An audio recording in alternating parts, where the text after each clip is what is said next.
જય માતાજી મિત્રો, સ્વાગત છે આજના નવા વિડીયોમાં। આજે તારીખ છે 22/7/2026 ને ઘણા બધા ખેડૂતો મિત્રોની કોમેન્ટો આવતી હતી કે બનાસકાંઠા જિલ્લાના જીવાદોરી સમાન ગણાતા દાંતીવાડા ડેમના તાજા અને લાઈવ સમાચાર લાવો। ચોમાસાની શરૂઆત થઈ ગઈ છે ને હજુ સુધી દાંતીવાડા ડેમમાં પાણીની આવક શરૂ થઈ નથી। ખરા ચોમાસે દાંતીવાડા ડેમ ખાલે પડ્યો છે અને તેના લીધે ખેડૂતો મિત્રોના મનમાં ચિંતાલાયક પ્રશ્નો ઉભા થતા જોવા મળી રહ્યા છે। હવામાન નિષ્ણાત અંબાલાલ પટેલનું કહેવું છે કે આ વખતે ગુજરાતમાં ચોમાસું ઓછું છે અને તેના લીધે જેવો જોઈએ તેવો બનાસકાંઠા જિલ્લામાં વરસાદનું આગમન થયું નથી અને તેના લીધે દાંતીવાડા ડેમ ખાલી છે।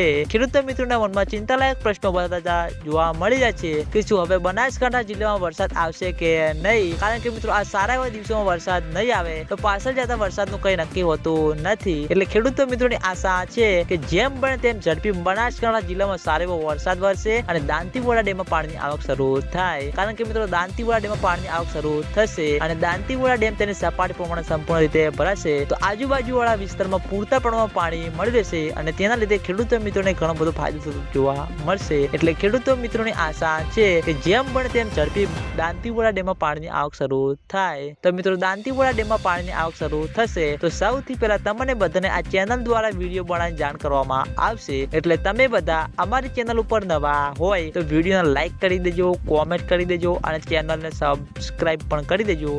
તો મિત્રો જય માતાજી।